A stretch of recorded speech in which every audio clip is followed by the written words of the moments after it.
Okay, folks, it's Mike Messier. I had a viewer requested rant on the WWE Hall of Fame, and I'm still in hour one of this 3 hour, should we say, spectacular. It kind of feels like the Star Wars Christmas special of a generation ago in a different genre. Um, this is how I feel. The speeches are good, except I hit a wall. I think that the BELLAS speech, it just felt very choreographed, very rehearsed, and it probably was choreographed and rehearsed. You know, the Bellas, to me, just, there was some moments of genuineness, but it just seemed like they had this whole epic speech plan that either they had memorized or were reading off teleprompters or a combination of both. And overall, I'm still glad that the show is on. I'm getting a little sick of watching it after an hour and about 3 minutes. Right now, I'm up to a Lana interview with Naomi. I just saw the Dana Brooke interview and Liv Morgan, and no offense, but I have to agree with Cornette. I mean, Dana has just, you know, done something with cheekbones or plastic surgery or something, and don't judge women on their looks, but when you see someone who's that young, Dana Brooke is still a young woman. She's got to be 35 or younger, and that amount of plastic surgery, to me, it stands out as something that's not healthy. What the fuck can I say? That's just my opinion. As far as the other stuff, the JBL speech I actually liked, but even during the JBL thing, I just got this kind of nauseated feeling like, okay, we're in for this. It really does feel like the Team Challenge Series, AWA, like this wrestling with no audience, and it just feels weird. And I mean, I'm good with the no audience wrestling or the TV monitors and stuff, but they're sweetening the sound through this whole thing, which is making it hard for me to watch this.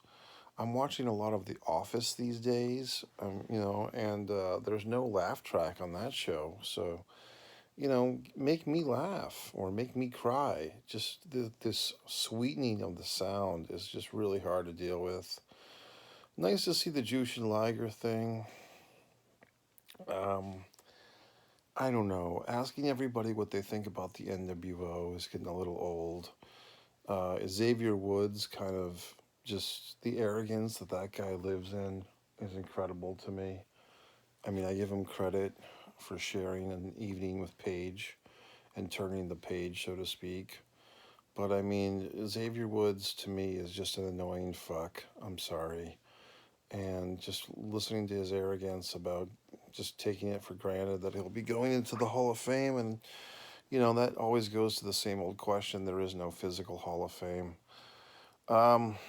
This legacy thing, I guess that just means here's the guys that you should really be honoring. I mean, that's like the Dave Meltzer Hall of Fame. That's like the Gary Hart, Ray the Crippler Stevens. So basically, when they make this legacy wing of the Hall of Fame, it's like, here's a bunch of dead guys that mean more to professional wrestling than anyone else we're honoring.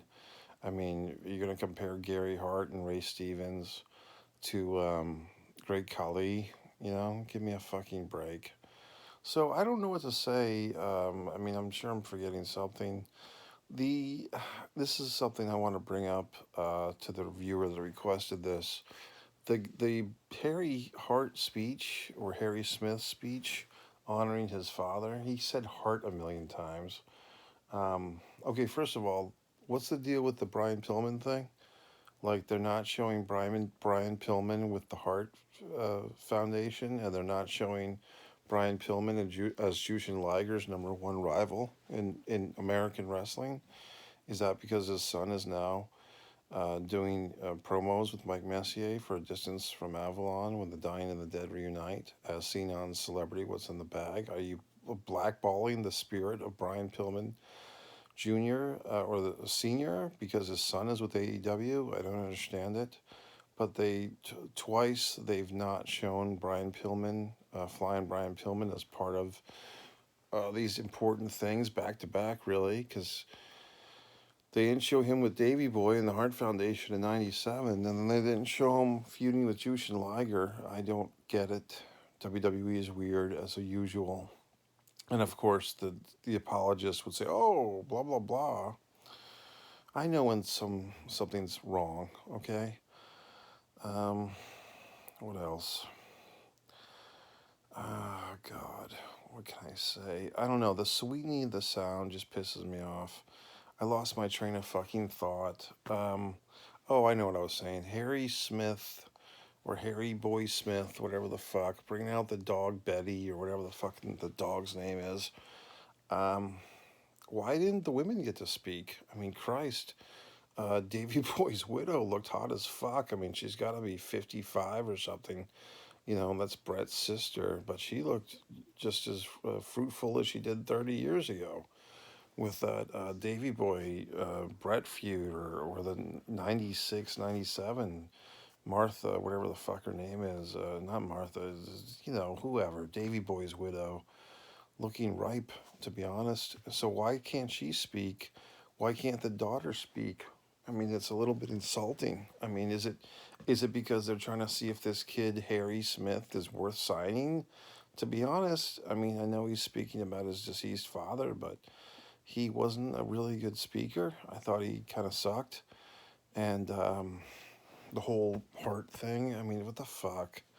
So this is just a weird mix of like, I'm glad they're having it, but it just feels very pre-written and just how do you feel about being at the Hall of Fame? I mean, it's like, look, we can just be honest. Hey, it sucks. There's no crowd here. There's no spontaneity. It's just it is what it fucking is. But I just I'm not trying to shit all over it, but I'm shitting all over it.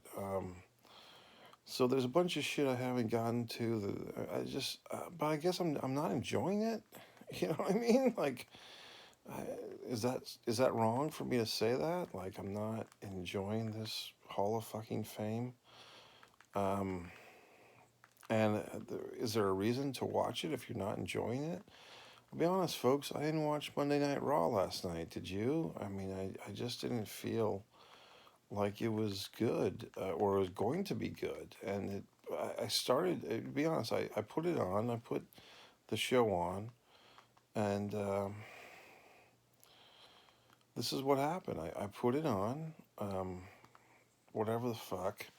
I put on Drew McIntyre's doing a fucking promo, and I can tell that it's just crap. It's just so written or so structured or so bullet pointed, and he's like, I've had the whole week to think about Bobby Lashley. It's like, oh really, Drew? Just throughout the week, as you were going to the grocery store, you're brushing your teeth, you're fucking your wife, and you're thinking about Bobby Lashley.